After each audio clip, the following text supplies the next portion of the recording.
Muy buenos días, tardes, noches, no importa en qué horario nos estén escuchando. Para mí es grandioso el tener la oportunidad de presentarles este digno y magno espacio que ha construido la Universidad Jules Semper, este Centro Universitario Integral, en el marco del mes de la propiedad intelectual, estas jornadas académicas que se estarán planteando y formando como foros de discusión en el marco, por supuesto, de la propiedad intelectual. Hoy tengo la oportunidad de coordinar este espacio, gracias a la Venia, después de impulsar varios meses estos foros de discusión en materia de propiedad intelectual, evidentemente destinado no solamente para los estudiantes de nuestra academia, sino buscando la posibilidad de tener estos espacios para los practicantes diario del derecho, no solamente aquellos que los estudian en las aulas, sino que aquellos que se enfrentan día a día tanto a la atención de clientes, a la atención en tribunales y de, por supuesto, estar construyendo todos los días nuestro derecho en cada una de nuestras sedes jurisdiccionales. Hoy tengo el honor, porque así lo tengo que decir, tengo el honor de poder entrevistar a uno de los grandes en materia de propiedad intelectual, lo cual nos permitirá, por supuesto, tener un espacio riquísimo, un espacio público para poder conocer sus opiniones, su experiencia y pues aprovechar un gran espacio que no siempre se concede, pero aquí hemos logrado conseguir. Antes de seguir hablando, mi estimado maestro, te tengo que saludar, si no voy a ser un pelado ante nuestros asistentes. Hoy está con nosotros el licenciado Roberto Arochi. ¿Cómo estás, maestro? Gracias, Jaime. Un placer. Realmente me da mucho gusto estar contigo y con tu universidad. Y aquí estoy para contestar lo que tú quieras. Muchísimas gracias. Pues vamos a ser unos abusivos. Hay que aprovechar el espacio del licenciado Arochi sin lugar a duda. Y por supuesto, hemos tomado la decisión de hacerlo a través de estos foros públicos, no solo porque la propiedad intelectual implica la invitación a estos auditorios digitales, sino también porque existen algunos temas que merecen este debate, que merecen esta apertura pública y qué mejor hacerlo con uno de los grandes. Antes de entrar de lleno a la materia, es importante hablar que el día de hoy va a estar con nosotros el licenciado Roberto Arochi. Para aquellos despistados jurídicos que no lo tengan ubicado, me voy a permitir dar una muy breve lectura a su síntesis curricular. ¿Quién es Roberto Arochi? Pues bueno, actualmente es presidente de la Comisión de Propiedad Intelectual de la CONCAMIN. Forma parte de las siguientes organizaciones: Asociación Mexicana para la Protección de la Propiedad Intelectual, AMPI; Asociación Internacional para la Protección de la Propiedad Intelectual; Asociación Interamericana de la Propiedad Intelectual; la Barra Mexicana Colegio de Abogados; la INTA, que la conocemos como la International Trademark Association; la IACC, que es la International Anti-Counterfeiting Coalition; el Copyright Society of USA; Global Advertising Lawyers Alliance y la Unión de Protección de Derechos de Propiedad Intelectual de los Fabricantes, está un organismo en Francia. Es socio fundador y director de Arochi y Linder, con más de 40 años de experiencia. Es ampliamente reconocido como uno de los abogados de propiedad intelectual y de derecho de la publicidad de líderes de México. Chambers and Partners, en 2020, lo ubica como un top 10 e informa que los clientes consideran a Roberto Arochi como un abogado visionario que está dedicado completamente al servicio al cliente. Posee una amplia experiencia en asuntos relacionados con marcas, patentes, derechos de autor y secretos industriales, así como en licencias, franquicias, combate a la competencia desleal y litigio en propiedad intelectual a nivel nacional e internacional. Adicionalmente, es experto en acciones contra la piratería y la falsificación de productos y en el diseño e implementación de estrategias de protección de derechos de propiedad intelectual e industrial. Muchas de las organizaciones a las que pertenece Ibarra seguramente van a decir: Jaime, ¿cómo te atreves a dar una lectura tan breve? Pero no puedo perder el tiempo del licenciado Arochi dando una lectura tan amplia a toda su gran carrera. Tenemos que aprovechar y entrar a la materia lo antes posible. Evidentemente, en este marco del mes de la propiedad intelectual que estamos celebrando en la Universidad Jules Semper, nos dimos a la tarea de buscar aquellos temas que coyunturalmente están abiertos al debate y evidentemente han generado varios foros de discusión y, por supuesto, no solo en la academia, sino en la práctica. Y claro, buscar que fuera uno de los mejores abogados que tenemos en el país en la materia. Hoy la intención es aprovechar el espacio del licenciado Arochi para desmembrar, para desmenuzar la aplicación de la reparación de cierto tipo de daños y, por supuesto, esta aplicación que de pronto podría ser medio compleja para algunos abogados, incluso para algunos jueces, hay que decirlo, del artículo 216 bis de la Ley Federal de Derechos de Autor. Sin más, pues tengo que arrancar con las preguntas y perdón que sea un abusivo, pero esto, más que una entrevista, de pronto va a ser una consulta que espero no genere honorarios, maestro, porque ya estamos en un foro académico, claro, pero hay que aprovechar. Claro que no, Jaime. Venga. Tenemos que empezar por los antecedentes. Tenemos que empezar evidentemente por algunos elementos fundamentales para aquellos que nos estén escuchando, viendo, sepan dónde estamos parados. Te tengo que preguntar, ¿cuándo y por qué se incorporó la vía civil como observancia para defender derechos de propiedad intelectual? Gracias, Jaime. Mira, yo creo que primero, para la gente que nos va a escuchar, creo que es importante establecer y hacer una pequeña diferencia entre lo que es derechos de propiedad industrial y derechos de propiedad intelectual en estricto sentido. Creo que es importante señalar que este paraguas que le llamamos propiedad intelectual tiene dos áreas muy importantes. La área de derechos de propiedad industrial, donde están las marcas, donde están las patentes, donde están los avisos comerciales, donde están las denominaciones de origen. Y por el otro lado, tenemos a la propiedad intelectual en estricto sentido, donde están los derechos de autor. Entonces, creo que es importante que cuando hablemos de propiedad intelectual, no necesariamente estamos hablando nada más de derechos de autor, pero también en una consulta que estás tú realmente puntualizando los derechos de autor, pues también es un sinónimo lo que es la propiedad intelectual. Nada más para iniciar. ¿Por qué se incluye la vía civil? Durante un siglo, realmente lo que sucedía para los titulares de derechos de propiedad intelectual era que era una vía administrativa, era una sanción administrativa, y era una sanción administrativa que lo único que iba a prevalecer era el tiempo y el esfuerzo para lograr al final del camino una multa para que dejaran de explotar su marca o dejaran de reproducir su derecho de autor. Y esas voces por parte de los titulares de propiedad intelectual dijeron, necesitamos una tercera vía, porque había una vía penal, la vía penal ya se había cortado con el NAFTA, porque realmente la vía penal únicamente era para asuntos de marcas y ya no había posibilidad de hacer acciones penales por lo que se refiere a lo que son patentes. Entonces, sí había, y en esa época hubo una necesidad de que existiera una vía adicional. Independientemente que los diversos sistemas mundiales, siempre todo lo que es resarcir un daño o un perjuicio, siempre se hace a través de una vía civil. En términos generales, en Estados Unidos y en Europa, utilizan una vía civil, no utilizan una vía penal. Se considera que no se debe de utilizar una vía penal porque estás hablando de aspectos comerciales y los aspectos comerciales se tienen que discutir desde un punto de vista de una vía civil. Entonces, se incorpora en el NAFTA la obligación por parte de México para que realmente haya una vía civil de reclamo de daños y perjuicios y que tengamos vías similares como en Estados Unidos, como en Canadá y como en México. Entonces, esa es realmente la base para poder establecer, en principio, realmente lo que es la vía civil y el reclamo de daños y perjuicios. Ahora bien, ¿qué es lo que se ha buscado? Realmente lo que buscó la ley es que tú pudieses iniciar una acción civil en un foro civil, no en un foro administrativo para que luego fueras a un foro civil. Y ahí es cuando empezamos con los problemas de interpretación y de aplicación de los artículos relacionados con los daños y perjuicios. ¿Qué sucedió?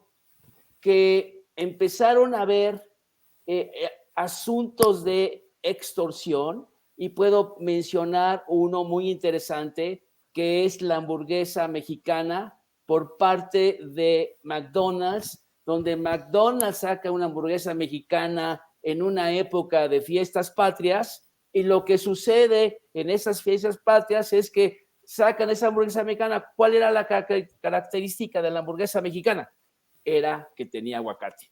Eso era la única característica de la Qué hamburguesa. burla, ¿no? De pronto. Qué burla de la hamburguesa mexicana. Les faltó Entonces, ponerle el sombrero ya diciendo que el con eso sombrero. cumplía, ¿no? ¿Y qué sucede? ¿Qué sucede, Jaime? Que una persona física, recuerdo que era de Chihuahua, tenía un registro para hamburguesa mexicana. Busca un abogado civilista para poder llevar a cabo un reclamo de daños y perjuicios en base a un artículo que técnicamente no establecía que tenías que seguir un procedimiento administrativo primero para luego ir a un procedimiento civil de reclamo de daños y perjuicios.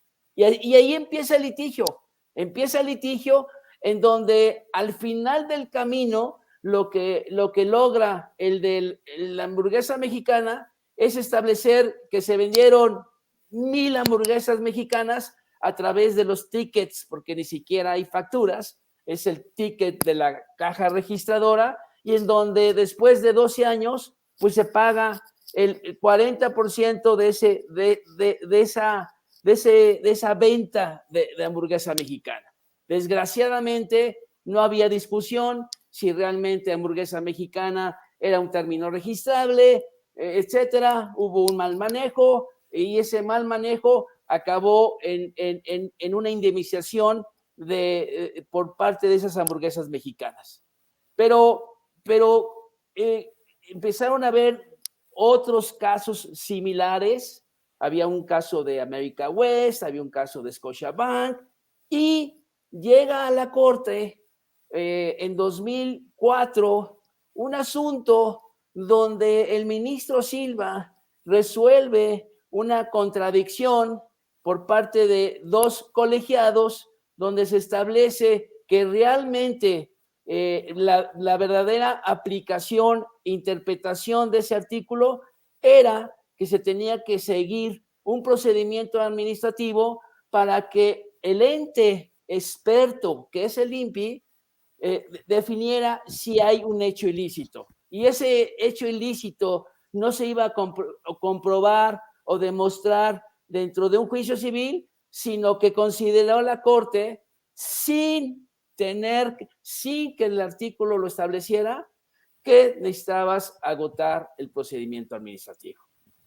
Y ahí te cortaron los brazos por los casos de extorsión, por los casos que realmente no eran entre competidores, en los casos que realmente podías tú realmente reclamar este aspecto de resarcir lo ganado por parte de aquellos que usaban en forma indebida una marca, una patente, la reproducción de un derecho de autor. Y creo que fue poco sano porque esa no es la lectura, y si vemos la sentencia de la Corte, tampoco se pone a interpretar el artículo. Dice, esto se tiene que hacer, y así fue como cambió la temática y el no cumplimiento a un NAFTA. Y luego... Con esta, perdón, mi estimado maestro, perdón que te interrumpa aquí, pero de pronto si no te hago estas preguntas me matan. Hay mucha gente que evidentemente está aprendiendo con nosotros en esta clase, evidentemente este profano abogado digital, dejemos de llamarle entrevista, esto se vuelve clase magistral cada vez que habla Roberto Arochi, caray. Te tengo que preguntar, porque justo dentro de lo que estabas comentando, hay elementos que fundamentalmente nos sirven mucho y quizá no todo nuestro auditorio esté familiarizado con algunos conceptos. Mencionaste algo muy puntual relacionado con este caso de las hamburguesas mexicanas contra McDonald's, que me lleva a preguntarte, tengo que hacerte dos preguntas sobre este elemento. ¿Los daños y perjuicios se reclaman sobre productos o servicios no autorizados? Y con este tema incluso de los tickets me llevas a pensar en algo que nos has hablado en muchos foros antes, este nexo causal. ¿Qué pasa con ello, maestro? Sí, definitivamente en esta estructura de daños y perjuicios, tú siempre vas a tener un registro marcario, una patente, un derecho de autor, pero siempre va a tener que tener un nexo causal, un nexo con un producto o con un servicio. Si no lo tienes, no puedes tú tener un verdadero reclamo del daño y perjuicio. En el caso de las hamburguesas mexicanas, pues era claro que es un producto, que el producto es la hamburguesa mexicana que vendía McDonald's, y esa hamburguesa mexicana, lo que sucedió es que lo único que tuvieron que hacer es contar cuántas hamburguesas. En una patente, pues va a ser el producto, el artículo que está parado, y lo que va a establecer en base a los libros contables, pues cuánto vendiste, cuál era el precio de venta de los productos, y de ahí sacas un porcentaje.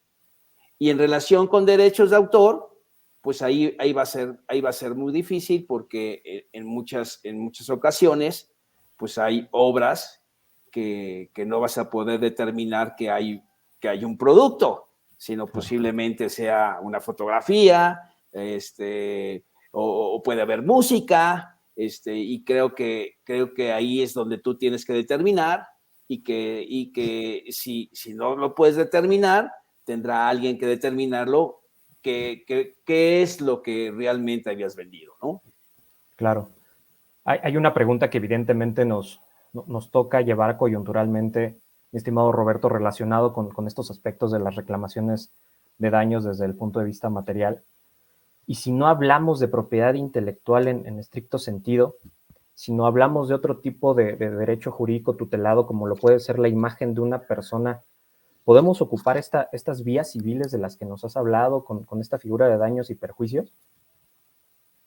No, definitivamente. O sea, definitivamente hoy tú puedes llevar a cabo estas vías a través de tres figuras, a través de lo que es propiedad industrial y lo que es derechos de autor. Y tenemos una vía franca, tenemos un juez civil local o un juez civil federal, una jurisdicción concurrente, y esa jurisdicción concurrente te da el derecho de poderlo hacer valer ante esas vías.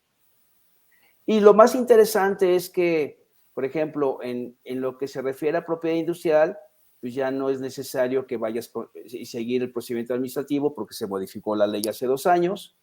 Si vas con derechos de autor, es muy interesante, porque derechos de autor, desde el año 2000, hubo un empuje por parte de las sociedades de gestión de televisoras, artísticas, musicales, culturales, que necesitaban realmente una vía para poder resarcir sus perjuicios, sus daños, y fue una voz ante las cámaras, ante el poder legislativo, de hacerlo, porque no era suficiente una sanción administrativa como ante una autoridad administrativa que, como tú sabes, pues es a través del INPI, que al final va a acabar con una sanción, con una multa, y esa multa no es suficiente para resarcir esos daños y esos perjuicios.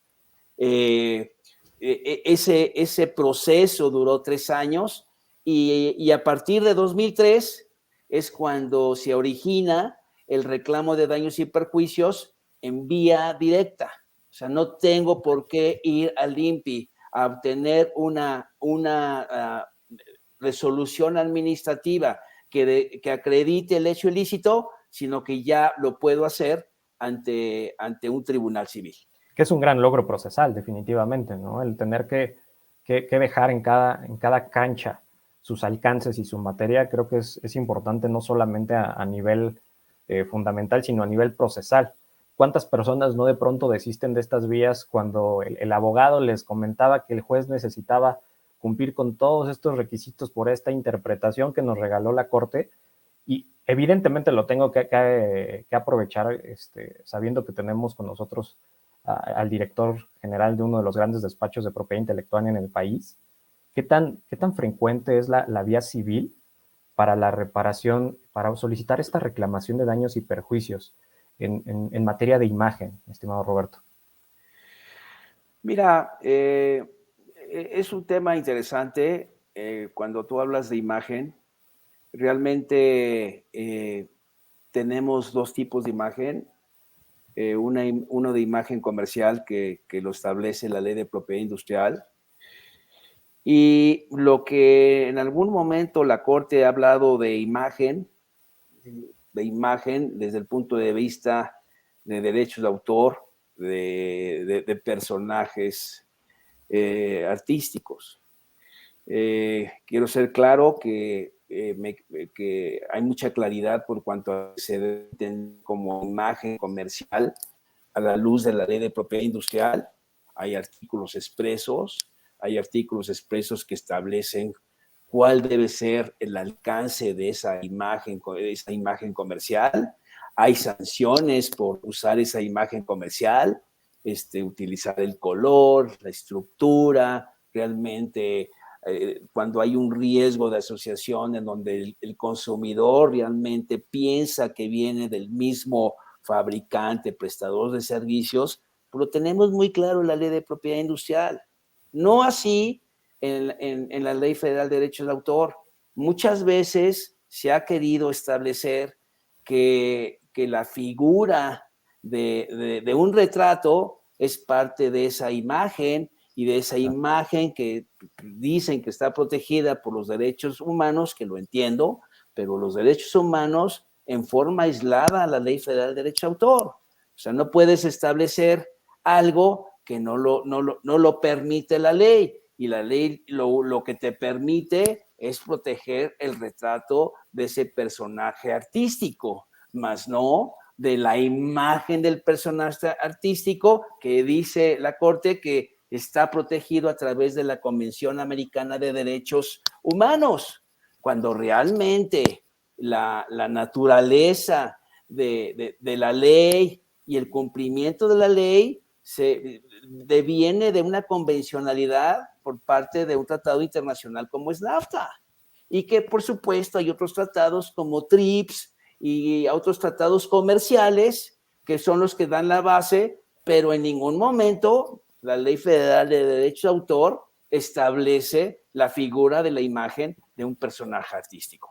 De pronto parecería que algunos asuntos que nos han tocado ver en jurisdicción mexicana, en Poder Judicial Federal y sobre todo aquellos que de pronto llegan a la Corte, parecería que de pronto pretenden mezclar muchas figuras, mi estimado Roberto, y es donde me gustaría muchísimo también el aprovechar tu experiencia, porque de pronto parecería que mezclan derechos fundamentales con derechos humanos, con temas de imagen, con derechos de autor. Dicen, no tengo una ley en específico, ¿por qué no aplicamos todas estas leyes que más o menos se le parecen? Y vamos a ver qué logramos, ¿no? Vamos a ver cuál es el resultado final, y de pronto cada monstruito de sentencia que nos podemos enfrentar, ¿no? Yo lo que veo, Jaime, es que realmente el establecer, ahorita que estamos hablando de imagen, de imagen artística, de imagen de un personaje artístico a la luz de la Ley Federal de Derechos de Autor, pues en cierta manera lo único que ayudó fue poder llegar a la Corte y poder analizar este asunto. Claro. Si realmente los que han, y que son ya varios, los que han llegado a la Corte, pues han llegado nada más por la convencionalidad. Y la convencionalidad de esta Convención Americana de Derechos Humanos, en donde por un lado han tratado de establecer si el artículo 216 bis es constitucional o no es constitucional. Ya se dijo que sí. También se estableció que si el artículo 21 de la Convención Americana de Derechos Humanos es constitucional, también se estableció que hay una convencionalidad y que hay un interés para poder llegar a la Corte. Y el punto importante que ya no creo que sea tan trascendente, porque ya se ha discutido en tantos asuntos que ya no veo la trascendencia, ¿no? Entonces, si ya después de 4, 5, 6 asuntos estás analizando el 216 de un lado y del otro lado y del otro lado, pues también hay que establecer hasta dónde viene esa trascendencia, ¿no? Claro, y nos brindan criterios aparentemente luego hasta contradictorios, y bajo la luz de esta convencionalidad pues no nos terminan de resolver cómo es que lo podemos aplicar procesalmente. Te tengo que hacer una pregunta de compromiso, por supuesto, justo con esto que estás hablando en términos del 216 bis de la ley. Evidentemente tenemos interpretaciones diversas de su aplicación, de su constitucionalidad, con esta atracción detrás de la convencionalidad, pero ¿cómo es que Roberto Arochi considera que se tiene que aplicar un 216 bis. ¿En qué hipótesis podemos aplicar este 216 bis? Mira, yo creo que si hay una diferencia entre el artículo relacionado con daños y perjuicios en propiedad industrial, con daños y perjuicios en derechos de autor, que es el 216 bis. En uno sí está muy claro que se refiere a los productos no autorizados, ¿no? Claro. O los servicios no muy autorizados, entonces lo dejamos a un lado. Pero cuando vamos a derechos de autor, pues empezamos con los problemas. Y empezamos con los problemas porque, oye, tienes que hacer referencia al producto original. ¿Cuál es el producto original? Por ejemplo, en una obra fotográfica, ¿cuál es la obra original? Pues la obra original pues, podría ser la fotografía. No. Y está delimitado a la fotografía. No está delimitado a nada alrededor de la fotografía, nada más a la fotografía.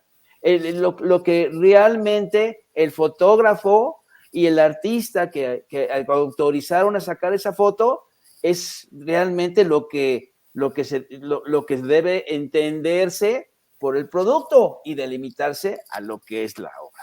Entonces, ¿cuál sería la interpretación? Y yo creo que es muy claro, y ya lo ha dicho la Corte. Señores, tenemos que establecer que debe de haber un nexo causal entre lo que es el derecho de autor y el producto no autorizado. Y ese derecho de autor deviene de un producto original. Y si ese producto original es el personaje, es el que está creando esa obra, pues tendrás que establecerlo de esa manera y no referirte a nada más a lo que algunas veces la Corte establece todo lo que está alrededor, ¿no? Entonces, yo sí creo que hoy, y yo creo que debe ser una opinión mía, yo creo que si veo los votos concurrentes, los votos aislados, los votos de los últimos 3 o 4 asuntos que se han interpretado para el artículo 216 bis, son claros. Oye, si tú no puedes establecer realmente cuál es el producto original en relación con el producto no autorizado, tienes que seguir con el segundo párrafo, que es vete a peritos. O sea, el mismo artículo establece 2 tipos de sistemas. Uno que es, oye, ¿cuál es tu producto original? ¿Cuál es tu producto no autorizado? ¿Y cuál es tu obra protegida? Y de ahí vas a tener que definir si directamente puedes establecer un cálculo de un porcentaje para poder reclamar los perjuicios. Si no lo puedes hacer, tienes que ir con los peritos, y eso es lo que realmente estoy viendo, que esa es la interpretación y esa es la guía que vamos a tener por parte de la Corte. ¿Qué es lo que estamos viendo? Que posiblemente en los próximos 6 meses hay por lo menos 2 o 3 asuntos donde se va a tener que interpretar lo que ya varios ministros ya han dicho cómo se debe interpretar este 216. Si no puedes tú aplicar un nexo causal, una afectación directa de esa violación de tu derecho de autor, tienes que ir al segundo párrafo del mismo artículo. Y te tienes que ir con los peritos para determinar pues, cuánto vale tu obra, y sabemos perfectamente que las obras, pues hay precios de transferencia, hay empresas que se dedican a licenciar esos bienes. Lo único que tiene que hacer el perito es normalizar lo que se está haciendo a nivel internacional para establecer una cantidad, y si no se ponen de acuerdo, que haya un perito terceros que confirme lo que han tratado de hacer los peritos de las partes. Claro, parecería suficientemente transparente la redacción tanto del primer párrafo como del segundo párrafo, así como las interpretaciones que hemos tenido por parte de la Corte en relación a esta aplicación de uno u otro escenario, si es que tenemos este nexo causal y si es que podemos establecer este factor comercial.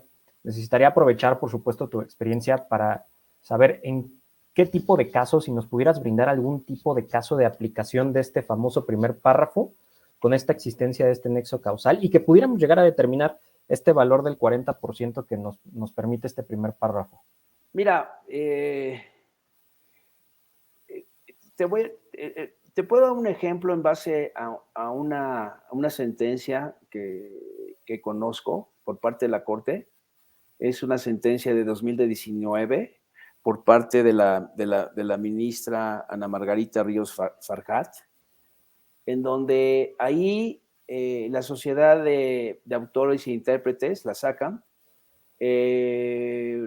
demanda a una discoteca.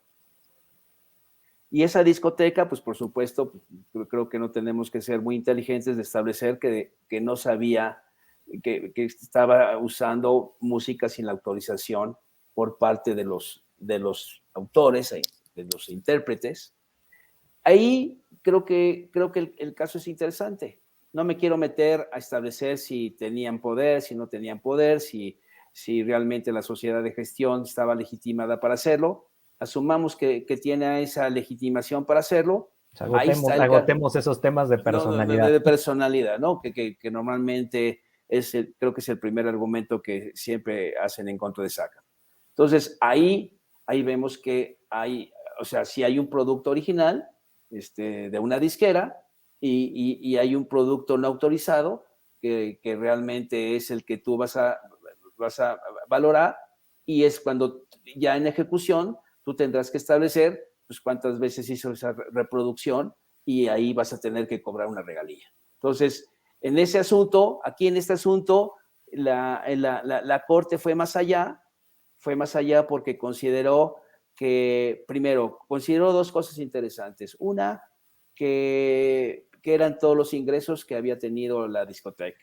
Y dos, que estaba incluido todo aquello que se había vendido en la discoteca, porque había lo que le llaman ellos un lucro directo y un lucro indirecto. Entonces, ahí se consideró que era todo.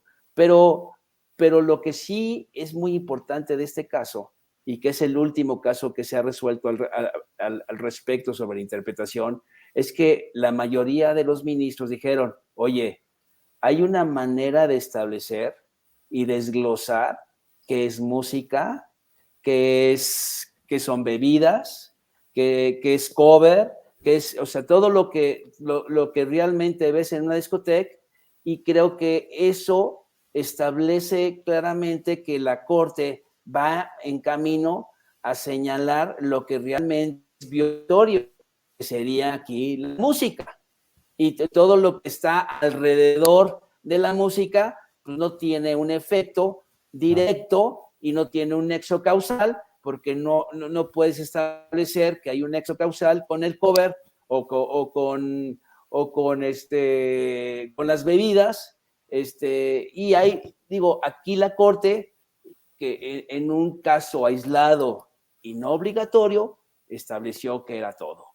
Pero creo yo que, viendo los votos particulares de los ministros que están involucrados en la primera sala, veo que ellos lo que quieren establecer es particularizar hacia dónde va el uso indebido. Si es la fotografía, si es la música, si es el libro, si es la revista, pues hay que particularizar hacia dónde yo voy a cobrar esa regalía o ese perjuicio, que va a ser a través de un porcentaje que técnicamente va a ser una regalía. Entonces, claro, y si detrás de ese uso efectivamente se puede llegar a acreditar, como bien dices, ese nexo causal que lleve a un tema de determinación económica. Corrígeme y si quieres regáñame si es necesario en este espacio público. ¿Se imaginen que Roberto Orochi te regañe públicamente, caray? A ver si no me lo gano. Bueno. A ver si no me lo gano. Pero de pronto parecería que este tipo de interpretaciones parecen ya hasta castigos ejemplares, ¿no? Donde en este tipo de clubs, por hacer esta reproducción de la música, oye, te voy a cobrar tanto la botanita, las alitas, la cervecita, el cover. Ah, oye, y si hiciste en la mesa de mi club ese día con mis canciones, un negocio con Roberto Arochi, también quiero una mordida de ese negocio. De pronto parecería que esta interpretación no tiene un tope en cuanto a un alcance realmente que permita vincular, como bien dices, esta obra original a nivel de producto, llevándola a nivel de producto, con lo que comercialmente efectivamente pudo haber generado, ¿no? Porque esta interpretación la podemos llevar hasta donde queramos. Sí, no, pero yo lo que veo es que este precedente de 2019 va a ser muy interesante ver cómo ya van a ver, ya establecieron que es constitucional el artículo. Ahora falta nada más establecer cómo vas a interpretar el primer párrafo.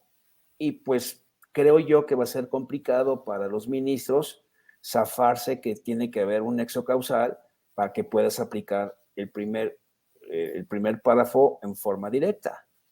Si hay alguna duda de cómo debas de aplicarlo, pues te vas al segundo párrafo, que es los peritos tendrán que establecer cuál es el monto que se debe de pagar, pero se debe de pagar en relación con el producto original, que es la música, que es la fotografía, que es el libro, etcétera. Eso es lo que tú tienes que hacer. Y si también vas a violentar a una empresa que está reproduciendo películas, pues no vas también a incluir también las palomitas, ¿no? Y vas a incluir los dulces, Claro. sino que es una realidad. Entonces, creo yo que como estoy viendo cómo vienen esos votos, cómo votan en forma concurrente, aunque estén de acuerdo con el proyecto, son claros y dicen, oye, desglósalo. Como dirían los americanos, haz el allocation, ¿no? Haz un allocation de lo que es el producto el producto original que sería esa música, esa fotografía, etcétera. Claro, hoy en día uno de los asuntos que más se han viralizado en esta materia, que ahorita no, evidentemente no ha llevado a un asunto de reclamación jurisdiccional en cortes americanas, es una parodia, una interpretación, una modificación autorizada a una canción de Eminem y del artista Dido, en el cual tomaron aparentemente extractos de comunicaciones entre un expresidente de un país, no vamos a hablar más del tema para no quemarnos, y escribió poemas a su entonces amada, ¿no? Tomaron estos fragmentos de este poema y al productor y a la cantante se les hizo muy fácil, pues vamos a agarrar una canción de Eminem y de Dido, vamos a meterla ahí la letra, vamos a decir que funciona, y la vamos a dejar que se reproduzca sin mayores temas. Evidentemente ahí es la doble interpretación de los abogados, ¿no? Por parte de los abogados de estos niños productores virales de TikTok, su productor los malinforma, su abogado los malinforma y dice, no, tú aviéntate con las parodias sin tema. Y por el otro lado, la buena asesoría que puede llegar a tener un artista del grado de Eminem, de decirle, oye, nada más hay que pedirle a Spotify que se baje y listo. Pero de pronto llegamos a ese escenario, imaginar un alcance en el cual a lo mejor, si usamos este tipo de interpretación a lo mejor amplísima, sin una definición clara por parte de la corte en casos de este tipo, oye, no, pues aviéntate y todo lo que hayan recaudado estos niños TikTokers, sobre todo te vas, sin desglose, ¿no? Vámonos sin desglose y todas las conferencias, charlas, playeras que hayan firmado, publicidad que les haya pagado TikTok y todo lo demás, de ahí nos agarramos, no, espérame, hay que presentar un desglose, tampoco se trata de regreso al término, ¿no? De castigo ejemplar.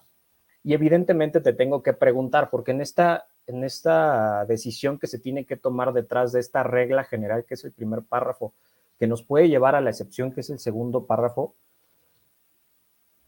¿cómo consideras que la tenemos que comenzar a aplicar en nuestros procesos? ¿Qué interpretación le das? Y por supuesto, si es posible determinarlo, ¿cómo consideras que un perito tendría que determinar estos alcances, mi estimado Roberto? Mira, yo hoy, y ya que estamos hablando de derechos de autor, hay infinidad de empresas que se dedican a hacer ese tipo de licencias. ¿ok? En la música, en fotografía, en libros, etcétera. Entonces, creo que un perito no va a tener ningún problema en poder establecer cuál es el precio. Y además, pues tienes empresas que se dedican a lo que le llamamos precios de transferencia, que esos precios de transferencia es una experiencia mundial de lo que vale un producto y con eso puedes determinar cuánto tienes que pagar por una obra que quieres en cierta manera establecer un precio de venta y no va a haber ningún problema. Yo creo que hoy y lo vemos, hoy cualquier perito tiene la posibilidad de sacarlo eso en días, ¿eh? En días. Y no tienes que llegar con ninguna fórmula, ¿eh? No tienes que llegar a ninguna fórmula, decir, a ver... Hacia allá iba, ¿qué tanto lo podemos llegar a complicar? Porque de pronto los peritos nos pueden llegar a complicar la vida a los abogados. Podemos irnos a algo tan complicado como puede ser un actuario, algo tan complicado como un estadista, un economista, y de pronto a lo mejor nos dejamos ahí engatusar por complicadas fórmulas, procesos, teorías. Queremos aplicar a Marx, a Keynes en una pericial. Pero, ¿dónde debemos dejar el límite nosotros también como abogados, ¿no? Cuando solicitamos esa pericial. Pero acuérdate que hay peritos de las partes y el tercer perito. Y ninguno de los tres es vinculatorio para el juez. El juez es el que va a tener que definir si lo que dice el tercero es lo correcto o si se asemeja más a lo que dice la actora o la demandante. Entonces, creo yo que va a tener tres puntos de vista para que él pueda definir cuál es el precio correcto para hacerlo. Y también algo bien importante, tenemos que establecer la temporalidad. No puedes decir, oye, la música la usé durante 5 meses, entonces te voy a cobrar todos los días.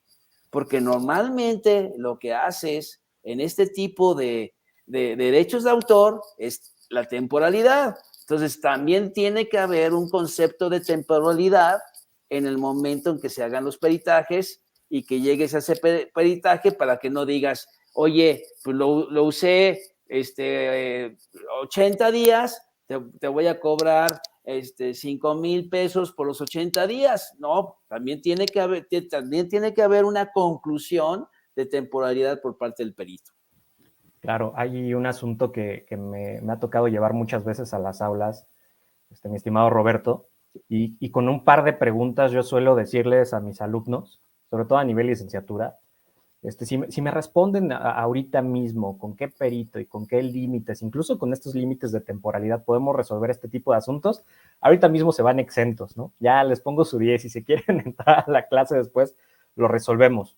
En algún momento se llegó a hacer viral las notas de estos asuntos que han llegado a llevar a nivel jurisdiccional Gael García y Diego Luna en contra de distintas marcas. Y de pronto yo la pregunta que le suelo hacer directamente a mis alumnos es, si me dices qué perito es el idóneo, ya de entrada vamos con un 9.5, pero también defíneme la temporalidad, compadre, porque de pronto parecería que el razonamiento detrás de muchos de los alumnos o de pronto de los peritos es de, no hombre, es casi indeterminado, ¿no? Vámonos a estos ejercicios indeterminados. No, espérame, pues entonces mejor cerramos el changarro y dejamos de percibir ese tipo de ganancias, ¿no? Se tiene que fijar un tiempo, un espacio y determinar una temporalidad para poder calcular cuál fue el daño que se puede llegar a generar.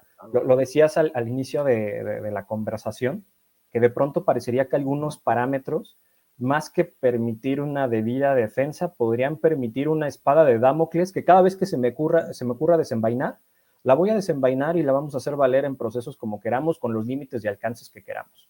Y ahí es donde se vuelve importante, y lo digo con respeto, me parece que muchas veces a nivel de la praxis y a nivel jurisdiccional de pronto se nos olvida la importancia de la figura del nexo causal del hecho ilícito, y lo ha dicho ya 30,000 veces Roberto Aroche en esta entrevista. la figura del producto original del que estamos hablando, de su comercialización de la carnita y desglósalo. Si te vas a estas interpretaciones globales, te pierdes, ¿no? Te pierdes entre las ramas y te pones a crear ahí el hilo negro que no va. Pero cuando tienes claro qué elementos son los que tienes que tomar en consideración, avanza. Sobre ello te quisiera preguntar algo muy puntual. Algunos de nuestros alumnos tienen formación jurisdiccional, son secretarios de acuerdos, algunos son jueces y sé que les va a ir increíble a muchos de ellos, brillantes, todos ellos. Si alguno de nuestros alumnos, y evidentemente cualquier practicante del derecho, le llegara esta entrevista, este audio, y le llegara uno de estos asuntos a sus manos, donde tiene que aplicar este 216 bis y tuviera de consejero a Roberto Arochi en ese momento, ¿cómo le sugerirías abordar el asunto? ¿Qué tendría que analizar? ¿Cómo aplicar ese nexo causal? ¿Y cómo fácilmente determinar ellos si va el primer párrafo o el segundo párrafo?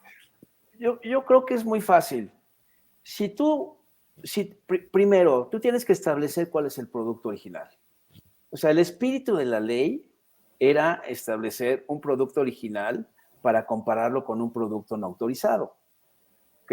O sea, estamos hablando de un software en donde ahí está el producto original y ahí está el producto no autorizado. Pero en aspectos, hablabas de un artista, ¿no? O sea, si ese artista realmente lo único que tiene es su obra fotográfica o partes de alguna obra cinematográfica, eso es lo que se debe de considerar el producto original. Y con eso, como no hay un nexo con un producto, o sea, no toca ningún derecho de autor de algún producto, pues tienes que ir realmente a lo que es el segundo párrafo para calcular cuánto vale su fotografía o su reproducción autorizada. Pero lo que debes de entender es, no le vas a comprar la fotografía, vas a pagar en base a una licencia. Y en una licencia, pues hay porcentajes y hay porcentajes que lo definen muy claramente los precios de transferencia. Y eso es lo que tienes que decir. Y la segunda, la temporalidad. Pero si tú no tienes un producto no autorizado, como fuese un software, una música, etcétera, no puedes llegar tú a poder aplicar el primer párrafo. Tienes que ir a fuerza al segundo párrafo. Y con esto le estás dejando claras las reglas a los practicantes y al juez a dónde se tienen que ir. Y recordemos, vas a resarcir su perjuicio, ¿no? Y ese resarcir quiere decir que vas a pagarle por su fotografía. Oye, si yo se lo hubiera dado a Juan, ¿cuánto le hubiera cobrado? 10 pesos. Va a ser lo mismo. Vas a pagar 10 pesos. Y oye, ¿y cuántas veces ibas a utilizar esa fotografía? 100 veces. Ok, y son 10 pesos. Por esa temporalidad también.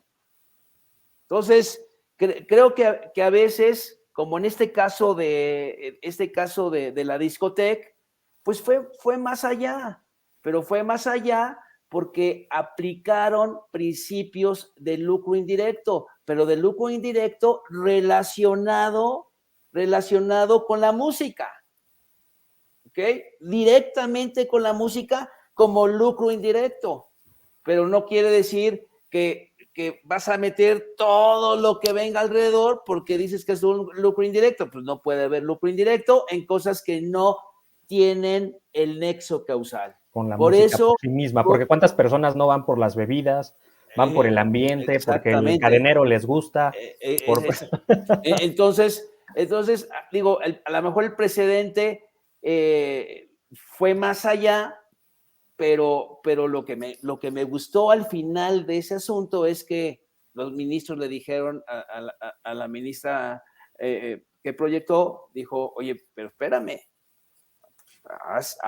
haz realmente el desglose del bien que realmente no estaba autorizado. Creo que nos has dejado mucha claridad sobre este primer párrafo, este segundo párrafo, la idea del nexo causal y el hecho ilícito. De pronto estamos presumiendo que todos los que nos están viendo y escuchando, mi estimado Roberto, entienden exactamente cómo funciona el nexo causal y cómo debe de acreditarse el daño. No quisiera brincarme esa pregunta indispensable, ya te dije que iba a ser un abusivo, sí. Entonces creo que es indispensable el ponerle ese paréntesis o esa nota al pie de todo lo que nos has regalado el día de hoy. Bueno, así para concluir y para decirte es, si yo no puedo demostrar que hay un producto no autorizado, un producto que realmente deviene de un producto original, pues tengo que aplicar el segundo. Y si aplico el segundo, pues tengo que buscar dos elementos. A nivel mundial, ¿cuánto vale esa obra? Licenciarla dentro de una temporalidad. Y dentro de esa temporalidad, ¿cuál es el precio promedio en base a un estudio de precios de transferencia? Eso es lo que hemos hecho y eso es, creo que lo que se debe de hacer. A veces sí nos ha costado trabajo y en particularmente en música, nos ha costado mucho trabajo poder encontrar un precio de transferencia que sea acorde, que realmente exista, razonable. No he visto realmente un porcentaje que me convenza y que me diga, no, esto es lo que tenemos que aplicar, ¿no? Y creo que eso es lo que tienen que hacer los peritos. Y el gran responsable del peritaje va a ser el tercero. El tercero que por supuesto que no se va a poner de acuerdo ni el perito del actor, ni el perito del demandado, pero el tercero tendrá que ser muy objetivo y con un razonamiento muy claro para que se pague esas obras que se usaron sin autorización. Que de entrada creo que dejas también un trabajo hecho y en mi conversación he dejado de hablar de los peritos, pero realmente estás dejando también un trabajo hecho a favor del perito y me atrevo a decirlo por lo siguiente, porque dentro de las charlas que se han tenido en relación a qué peritos pueden ser los adecuados, a qué instancias tenemos que recurrir de la ciencia, no te vuelvas loco, no apliques fórmulas ni te inventes el hilo negro cuando te tienes que ir sobre el factor de transferencia del objeto. Ya tienes el objeto, no tienes que irte por las ramas ni irte sobre elementos o variables que no van relacionados con la pericial. Entonces el perito aquí también tiene una carga importante de enfocar su estudio efectivamente al uso y a un factor de transferencia de un producto en particular, no a los 30,000 factores que pudieron haber ocurrido tangencialmente, que es donde nos perdemos en el ejemplo del cine. Entonces también las palomitas, hoy en el tema de un antro, de una discoteca, pues entonces también en cada una de las bebidas. Entonces de pronto perdernos en cada uno de esos factores, complicamos al perito y complicamos los factores objetivos sobre los cuales tienen que ir. Estoy de acuerdo contigo y es parte de la vida diaria de litigio. Mi perito no va a estar de acuerdo contigo, ya. Y de hecho el tercero tendrá que buscar ahí ese justo medio. Pero sabiendo que ya les estamos dejando con un gran consejo de Roberto Arochi, un objeto de estudio, sí tendría que haber congruencia con ese objeto de estudio independientemente de la metodología que exista, ¿no? Efectivamente.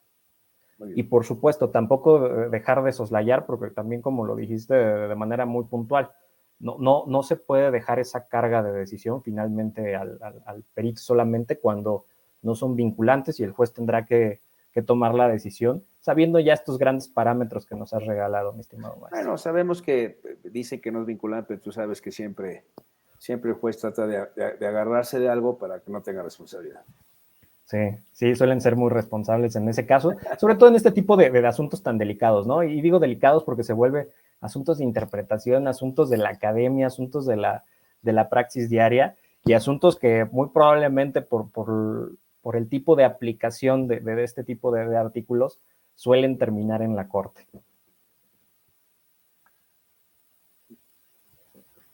Pues mi estimado Roberto, muchísimas gracias por la oportunidad de tenerte con nosotros en este foro de discusión en el marco del mes de la propiedad intelectual, jornadas académicas de la Universidad Jules Semper. Hoy hablamos sobre el proyecto del artículo 216 bis de la Ley Federal de Derechos de Autor, su aplicación, la interpretación del primer párrafo, segundo párrafo, cómo debemos de tener encaminado este concepto del nexo causal. Es algo que no podemos eliminar de su interpretación y ejecución. ¿En qué casos los podemos aplicar? Por supuesto, haciendo también la distinción de las figuras de la propiedad intelectual en sentido amplio y sentido estricto, evitar esas mezclas medio extrañas que de pronto logramos ahí en el litigio, y por supuesto de la mano de uno de los grandes en la materia, Roberto Arochi. No solamente te digo gracias, sino qué privilegio el haber tenido esta oportunidad de platicar contigo. No fue una entrevista, fue una clase magistral, estimado Roberto. Muchas gracias, Jaime, y siempre disponible para tu escuela. Muchísimas gracias. Pues recuerden que nosotros estamos en este mes de la propiedad intelectual con la Universidad Jules Semper. Hoy tuvimos un inicio de lujo, con invitado de lujo para hablar de uno de los temas que más interés han despertado dentro de la academia y, por supuesto, dentro de los estudiosos de la materia. Recuerden seguirnos en nuestras siguientes transmisiones. De parte de la Universidad Jules Semper, Centro Universitario Integral, se despide solo por hoy su host, Jaime Limón. Estuvo con nosotros Roberto Aroche. Hasta la próxima. Gracias, Jaime.